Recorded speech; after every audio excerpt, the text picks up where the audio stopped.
Hello, everyone, and inside today's Locked On Canadiens, it was team photo day for the Montreal Canadiens, and there were some surprising faces available at practice beforehand. Who were they? How soon are they to returning? All that and more inside today's show. Locked On Canadiens, your daily podcast on the Montreal Canadiens, part of the Locked On Podcast Network, your team every day.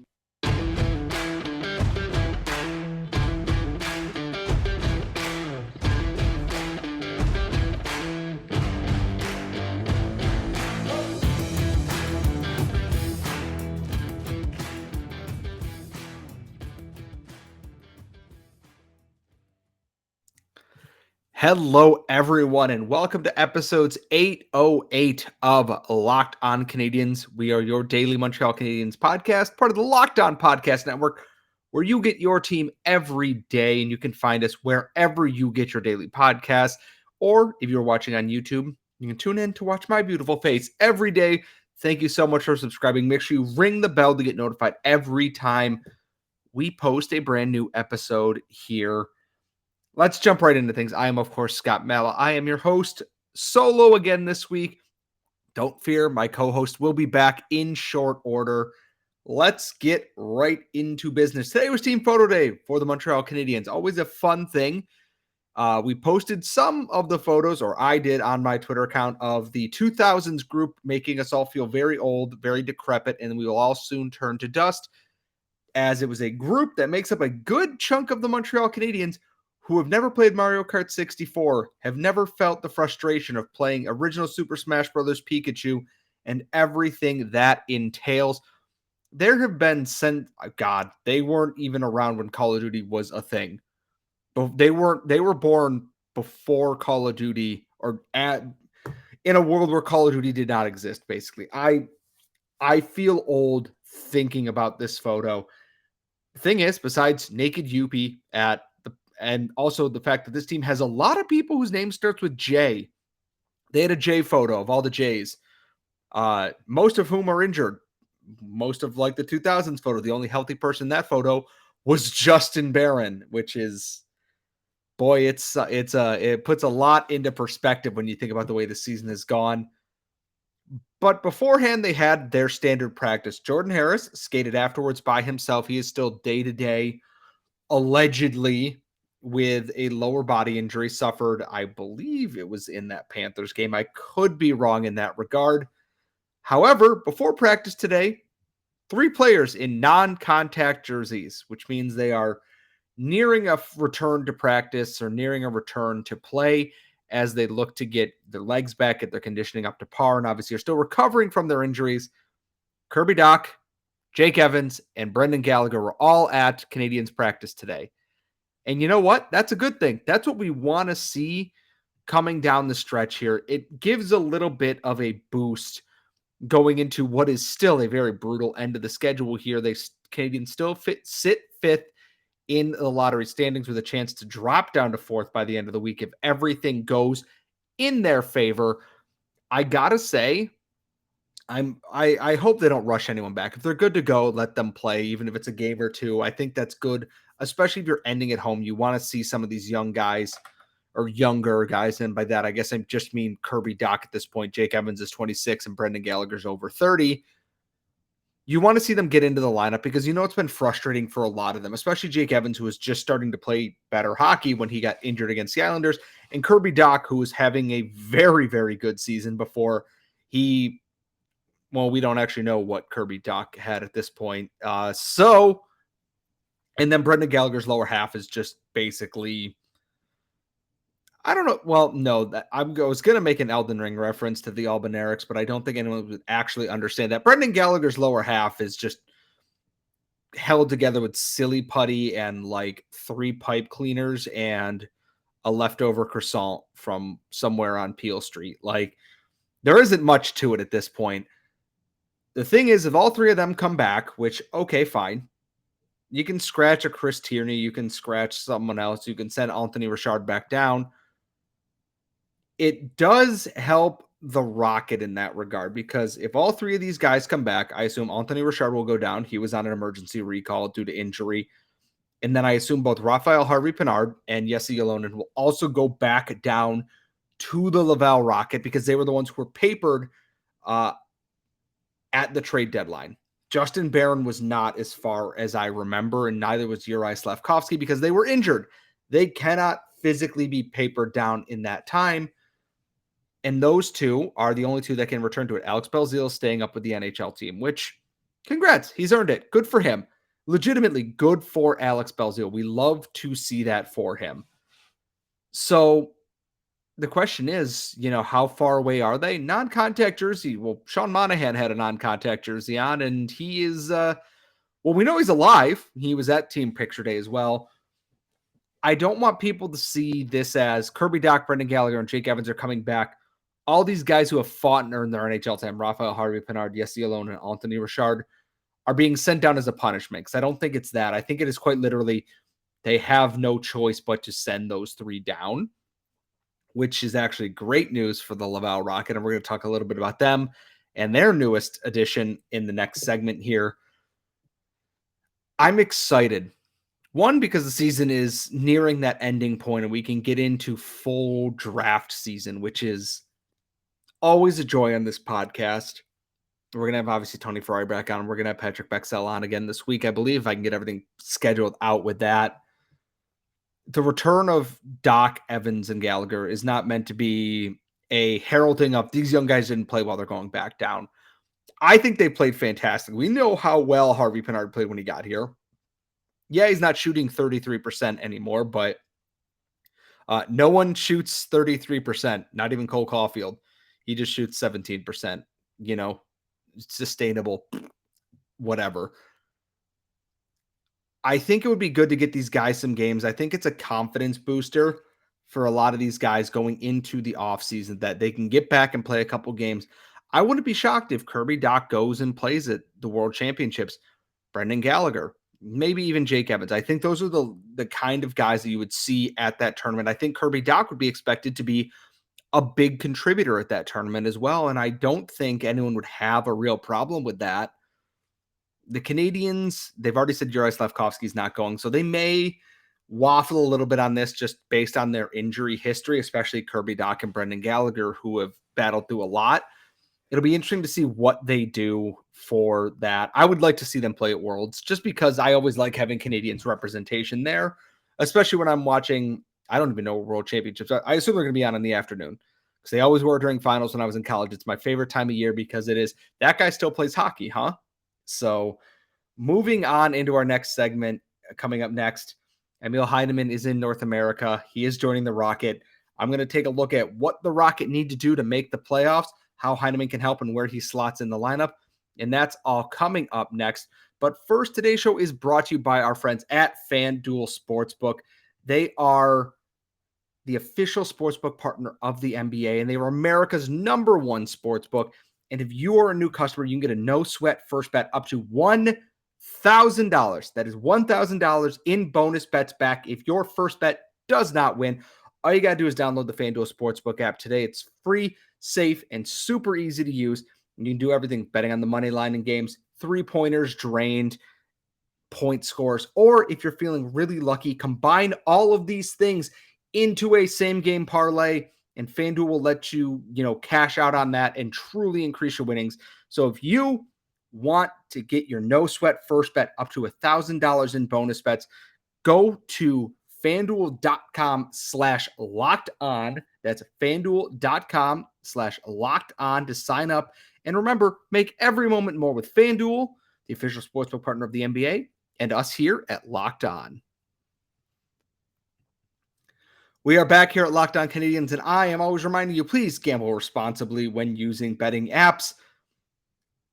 The Laval Rocket, Canadiens AHL affiliate, they have also been going through it this season. And by it, I mean everybody is injured, or everyone on the Canadiens is injured. So everyone on the Rocket was called up and then injured, which means the Lions and the ECHL, everybody was called up and then injured, and there was no one. It was a cacophony of errors, just bad things happening for this team all season.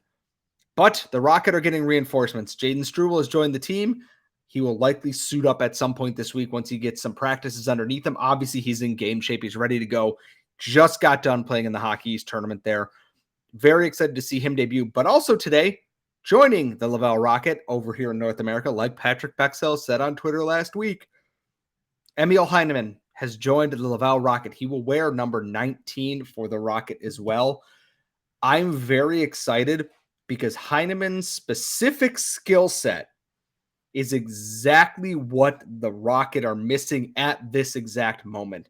With Anthony Richard and Jesse Alonen called up to the NHL, they are missing a true shooting threat on their power play.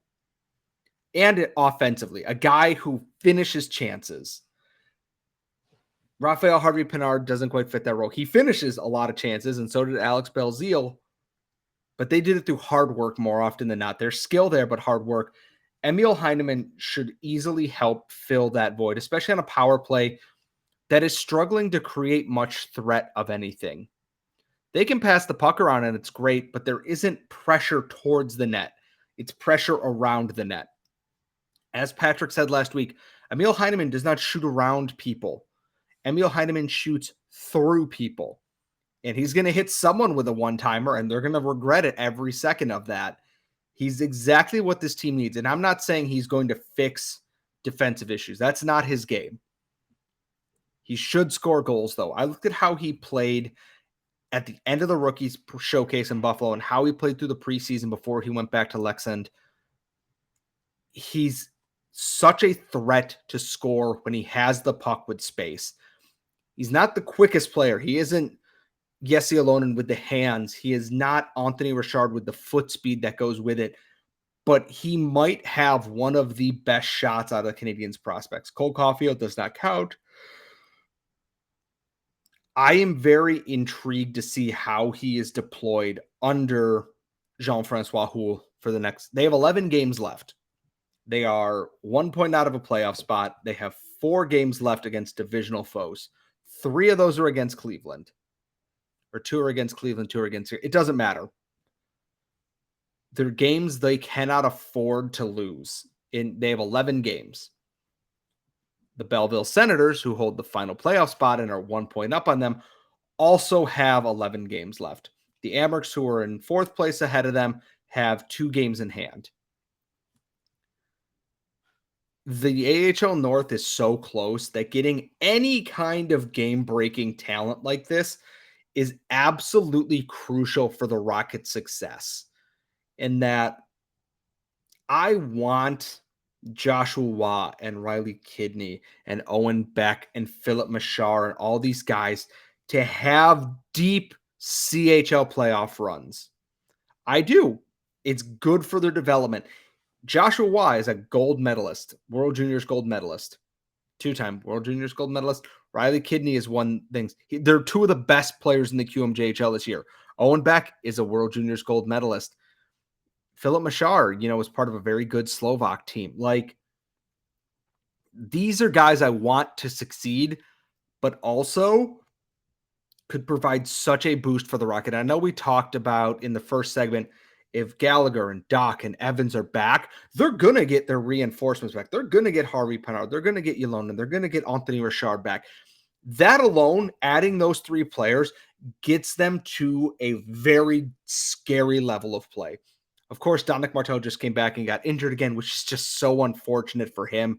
But Xavier Simoneau and Mitchell Stevens and Gabriel Bork are picking up the slack. Pierre Dubé has been carrying a hell of a weight on his shoulders. Adding Heineman is a huge boost. It gives them a true shooting threat. If you're going to cheat and you're not going to cover him, he's going to make you pay for it. We're going to see how well he adjusts to the North American game here. And he might not have the best debut game, which is fine. Jean-Francois Houle likes to integrate guys slowly here. Like Raphael Harvey-Pinard originally was not a top-line player, but that was also Joel Bouchard. The point being, there's a lot of talent that could be joining this team here, and they're going to be right down. Unless the Rocket lose like their next 5 games and are knock themselves out of it, they're not going anywhere in this playoff chase. They've been competitive in almost every game they've played, and sometimes it just comes down to they're lacking a little bit of finish. So what do? They're going to add a Swede who can finish, which I think is great.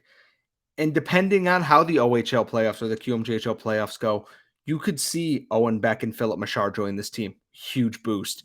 Send some guys back down to help the Rocket. The Rocket can rest guys who are probably playing injured right now, which I'm sure there are many who are banged up, but not banged up so much they can't play. No one else is coming from Europe, which is fine. We weren't expecting people to come from Europe besides Emil Heineman at this point. And that's perfectly okay. They're going to be tooth and nail down there. And obviously, if you follow me on Twitter, you know that I keep an eye on these things. Over at Eyes on the Prize, I write the game recaps more often than not. There is so much exciting hockey to watch. Yes, the Canadiens are out of it. They've got less than a month of hockey left. It's a brutal month. It's not gonna be pretty. The Rocket are right there. Laura and I have said it several times. Great atmosphere, really good price for it. Go check out a Rocket game. Check out all these CHL games and everything else too. There's so much else going on besides just the Canadiens. And that also includes the NCAA Frozen Four. There's a handful of prospects. There's some other names that Habs fans need to be aware of. We're going to dive into all of that coming up next. But first, today's show is also brought to you by our friends at Built Bar. If you followed this podcast, you know that we love Built Bar here. It's the delicious treat without all the fat and calories, covered in 100% real chocolate that can help you reach any of your goals because it is healthy and actually tasty. They're so good. They're like a candy bar. You won't possibly believe they're good for you. They have only 130 calories, 4 grams of sugar, and 17 grams of protein in each bar with flavors like churro, peanut butter brownie, and coconut almond. Built Bar is there when you need it in the morning, in the afternoon when you need that boost at work, or after your workout, or you took the dog on a long walk like I did. Built Bar is there for you. And if you want to, you can go to built.com, start ordering your bars and your mix boxes there, or you can go to your local Sam's Club or Walmart and check them out as well. Walmart, you can get your 4-packs, go into Sam's Club, get your 13-pack, or go to built.com. Build your own box of Built Bars. So many incredible flavors. There is something for everybody. So I am telling you now, go check out Built Bar. You're not going to regret it. We are back here at Locked On Canadiens. I am, of course, Scott Metla, your host for this week. Please make sure you're following us on Twitter at @LO_Canadiens, wherever you get your daily podcasts, and on YouTube. Because remember, you get your team every day with Locked On Podcasts, and that's the most important part. It is Frozen Four season in the midst of March Madness. Now there's March Madness on ice with knife skates. Well, there has been for a while, but I just wanted to say knife skates on this podcast because it's very funny to think of skates as knife skates. Knife skates for kids. Anyways, if you understand that Scrubs reference, you and I can be best friends forever. Let's dive right into that.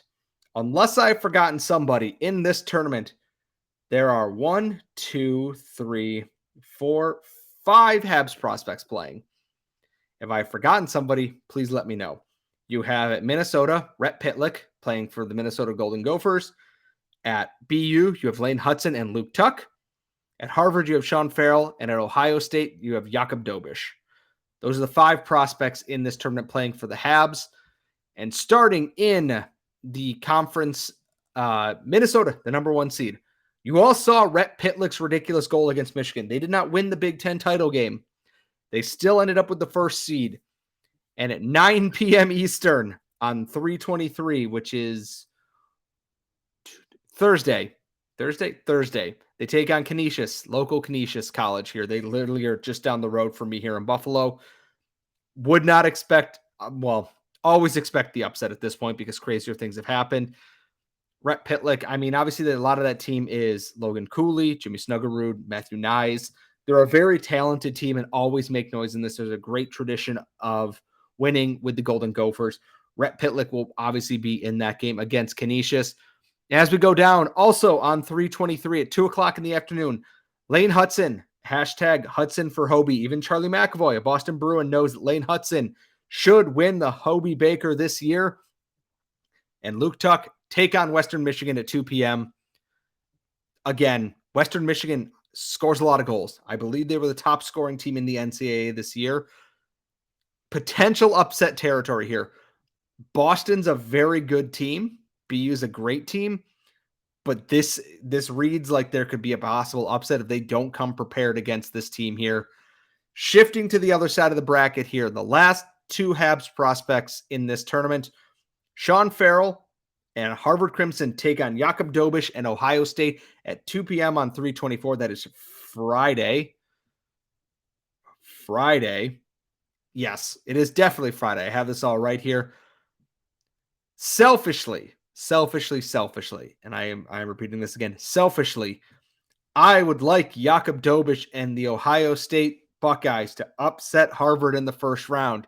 And do you know why? It's because I want to see Sean Farrell sign that entry-level contract and suit up for one of the Canadiens' professional teams here. The Rocket would welcome him with open arms, and I'm sure the Canadiens could desperately use a player of his caliber right now. I don't know if Ohio State can do it, but again, it's the NCAA Frozen Four tournament. Everything is always just a complete guess when it comes to these things. And the best part is there's other names in this tournament that we should be paying attention to. Yes, all the prospects. We're going to watch Lane Hutson try and continue his incredible year. But there's two other games that I want to draw Habs fans' interest to. The first being on at 5:30 p.m. on Friday, 3/24. Number 2, Quinnipiac takes on Merrimack College. And if you want to know why I am talking about Quinnipiac, because their starting goaltender from Montreal, well, not from Montreal, but from Dollard des Ormeaux, Quebec, Canada, goaltender Yaniv Pellet. He is not signed by anybody. This is his third year in the NCAA. This year, he has a 34-3 record, 9 shutouts, 929 save percentage, 1.52 goals against.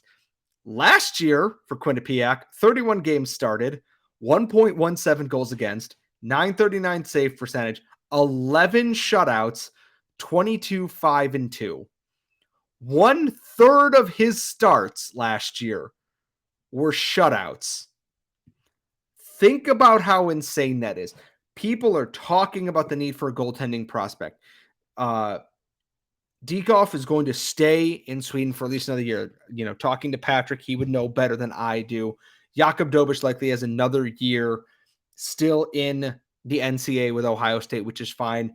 Joe Verbatic is still learning the ropes here. He is in the ECHL this year, and Emmett Croteau hasn't even hit college yet. This guy can come right out of college and suit up for the Rocket probably today. 23 years old, 6'1", 181-pound goalie. So I get that Quinnipiac is a very good team, a very strong defensive team. And that, maybe it's not, his stats kind of lie a little bit to that. But I look at his numbers playing for junior teams across Quebec and into the United States. All of his numbers are good. And at that point, okay, something's got to be there. I know I'm not the only person that suggested this. I did suggest this in Slack before. Other people suggested this because I am a smart man who's paying attention to the ECAC and free agencies. Again, he's unsigned, 23 years old. He's exactly what Kent Hughes should be looking for, but I'm sure there are so many other teams who are also looking at a talent like his. And then the big name here, 8:30 p.m. on Friday, Michigan takes on Colgate. Yes, I am talking about Adam Fantilli, and if you say, Scott, the Canadiens aren't in the blah, blah, blah, blah, blah, and blah, blah, blah, blah, I don't care. You should tune in to watch Adam Fantilli anyways, because if there's competition for Lane Hutson winning the Hobey Baker this year, Sean Farrell winning the Hobey Baker this year, it's Adam Fantilli, who got off to such a hot start that he was shattering records left and right. And yeah, people go, well, his World Juniors is disappointing. Who cares? Adam Fantilli rocks. Like, it's really hard for me to not look at Adam Fantilli and go, this is a guy that if the Canadiens can land him is a huge bonus. A 6'2" center, and this year in the NCAA, 61 points in 33 games. 27 goals, 34 assists, playing for a very good Michigan team and a very strong Big Ten. He led the NCAA in scoring in 6 points, ahead of Colin Graff, who plays for Quinnipiac, and Sean Farrell, who finished with 52 points. And for the record, in 7th place was Lane Hutson, who finished 47 points. He is the highest defenseman on here. The next closest one is Luke Hughes, who has 42 points, which is 5 less than Lane Hutson. Lane Hutson is better than Luke Hughes. You heard it here first. Deal with it. Tune in to watch this and see why the losses matter going into this. Losing close games or whatever. If the Canadiens win a lottery and finish in the top 2, even though they don't get Bedard, which I get it sucks not getting Connor Bedard, who has 70 goals in the WHL this year. Bonkers. Adam Fantilli or Leo Carlson is a hell of a consolation prize. So please tune in. I'm sure if you were in the States, ESPN Plus, I believe, will probably be carrying these. If not, I will let you know elsewhere who is carrying these. I'm very excited about this. Tweet me your brackets. Tweet me your predictions. Tweet me why you think I'm wrong for thinking they should pick Adam Fantilli at 2 overall if you want to. That is what we are here for on this show. I hope this is a good primer for who's playing when and who you should be watching and why. This is, of course, been Locked On Canadiens. You can follow us on Twitter at @LO_Canadiens. You can follow myself at Scott Madla, as this nice little banner says here on the screen if you're watching on YouTube. If you're listening on your podcatcher, thank you so much for subscribing there. Please tell all your friends. If you're watching on YouTube, thank you so much. Please make sure you ring the bell to get notified every time we post a new episode. I will see you after tomorrow's game. We will have the recap and so much more. But until then, I will see you all next time.